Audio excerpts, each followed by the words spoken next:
See you again, my friend. Teşekkür ederim. Rica ederim. Pe care mă trezesc cu cheile în mână de la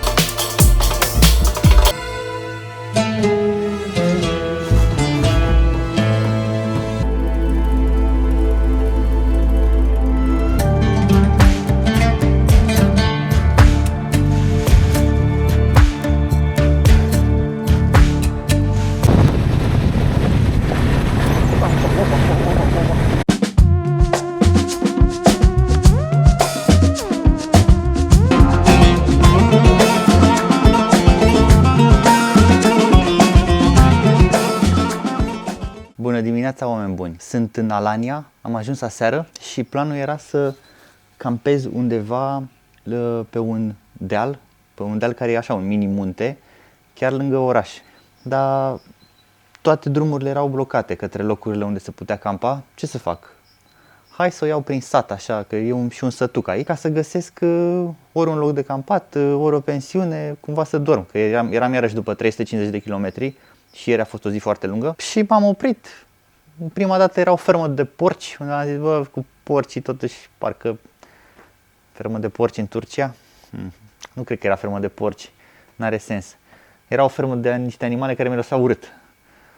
Dar nu știu ce animale erau, așa că mai bine nu zic. N-am mers mult, 5-10 minute, până când am ajuns, uite aici. Am ajuns aici, în această căsuță. Uite, asta e o curte și o căsuță în construcție. Așa că opresc eu la poartă și văd un tip care uda niște de-astea, plase de un bric. Și zic, salut, salut, caut și eu să dorm undeva, să campez. Și el zice, nu știu pensiune pe aici, habar n-am, nu știu. Și zic, nu pot, camp, tent. Și zice, no problem, here. Și mi-arată curtea lui. Și am zis, perfect, teșechere de râm, mersi frumos, super bine. Să bag motocicleta în curte, aici e așa un pic de dâm, jap cu ea pe jos. I-am zis, stai liniștit că sunt obișnuit, eu o ridic, am dat jos bagajele, am ridicat, numai bine am mai făcut un pic de practică. Și omul m-a primit cu brațele deschise, mi-a făcut cafea, după care am început să povestim despre, nu știu, ce muncește fiecare, nu știu, a zis că a avut o prietenă româncă, super de treabă, super de treabă. Omul lucra vindea mașini. Am înțeles că e un business bun în Turcia în perioada asta. Mai târziu a mai venit un prieten de-ai lui, am băut împreună cafea nu ceai. Oamenii s-au arătat foarte curioși, mi-au luat toată motocicleta la inspectat. A zis, da, ce ai aici, da, ce e ăsta, am întrebat de GPS, am întrebat de canistra de benzină, dar s-au uitat în cort când l-am făcut să vadă cum dorm. Foarte curioși amândoi, pe care mă trezesc cu cheile în mână de la casă. Pune omul, zice că ia cheile și zic, eu nu prea stau pe aici, eu sunt în oraș, vin în casa asta doar în perioada vacanțelor și a zis foarte tare. Și acum mă pregătesc să plec, nu o să mai stau foarte mult pe aici. Oamenii m-au invitat la cafea, se pare că prietenul ăsta al lui are o cafenea și nu știu dacă mă mai duc. Mă gândesc să nu le insult ospitalitatea. Nu știu mare lucru despre asta, dacă ar fi ok sau nu să merg. Să vedem ce zic ei, că a rămas că dau ei link. Drumul de astăzi merge către Ermenec. Ne auzim de pe drum. Bine, pa, vorbim.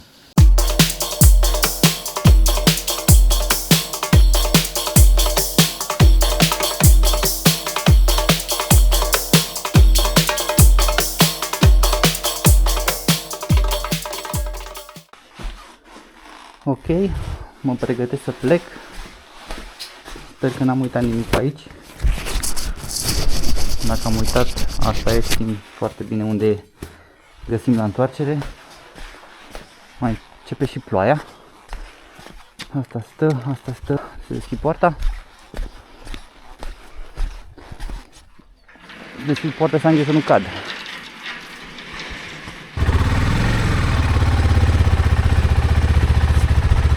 Mare grijă, da, băieți? Așa. Să închidem poarta omului.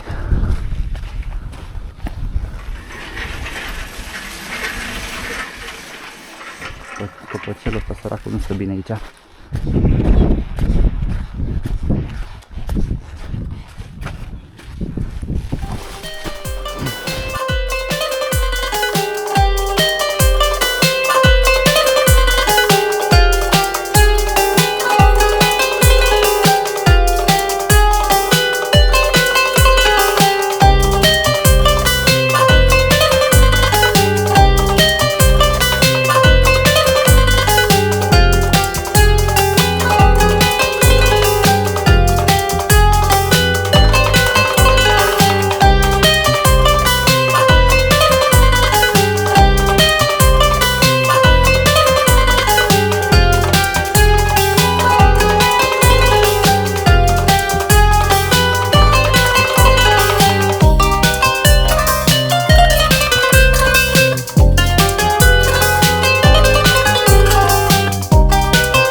Hakan, See you again, my friend. teşekkür ederim. Rica ederim. See you again. Yeah. Maybe when I came back.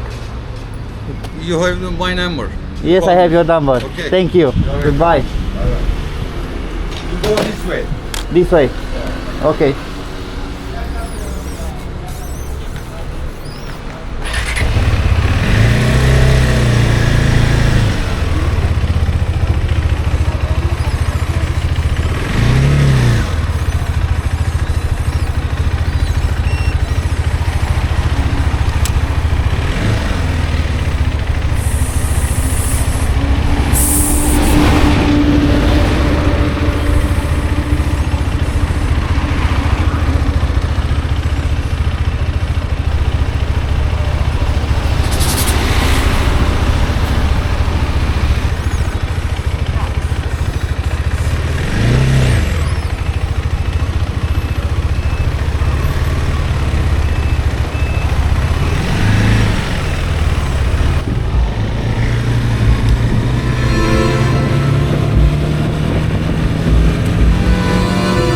Super tare.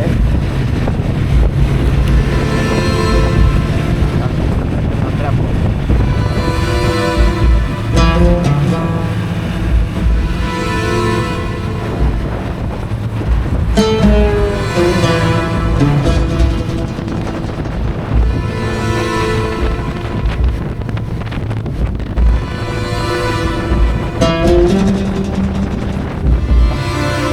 Alania. Acum ne pregătim.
Wow.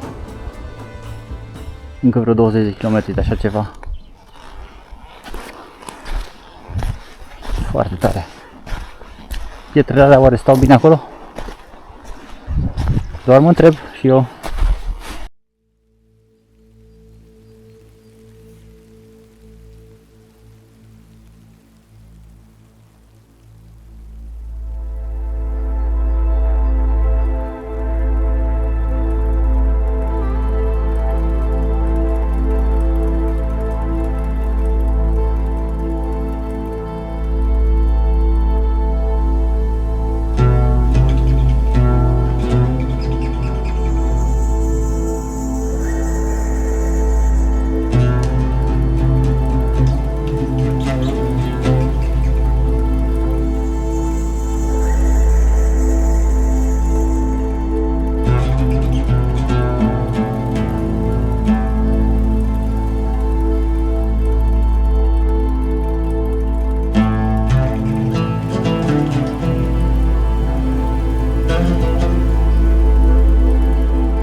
tocmai am ieșit din cele 5 tuneluri în care am înghețat. Am făcut o mică pauză aici ca să-mi pun asta de ploaie pe mine, că e dezastru.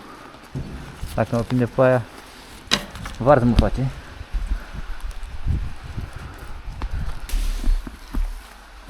Altă viață acum. Ia uite.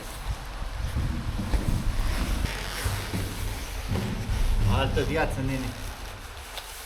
Robocap impermeabil.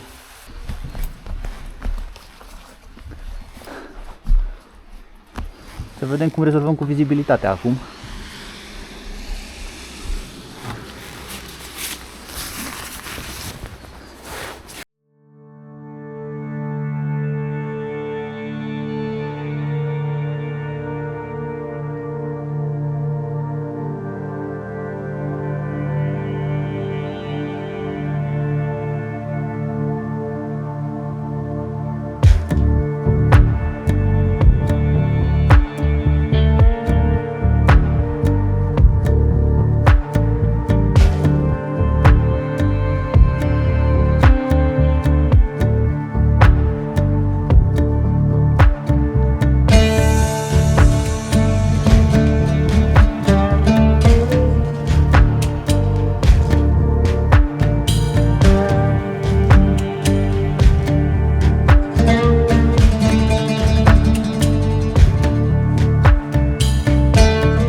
Vă prezint Anatolia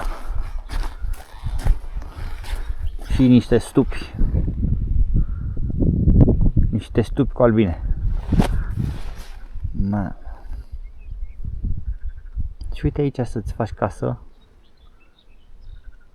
mănânci miere, nenea ăla și cultiva ceva. În caz de invazie extraterestră poți să evadezi cu parapanta. Evadezi cu parapanta și jos la șosea te așteaptă the getaway motorbike. Da, mă rog, dacă nu bombardează tunelurile. Că dacă se blochează tunelurile, adio, nu mai ai cum să ieși de aici. Nasol. Gata. Să o tăiem. Să o tăiem că mai avem multe de văzut astăzi.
Ia, forme interesante au. Vai de mine ce neatent a fost. Mamă, ce era să mă duc pe jos. Mamă, ce era să mă duc pe jos.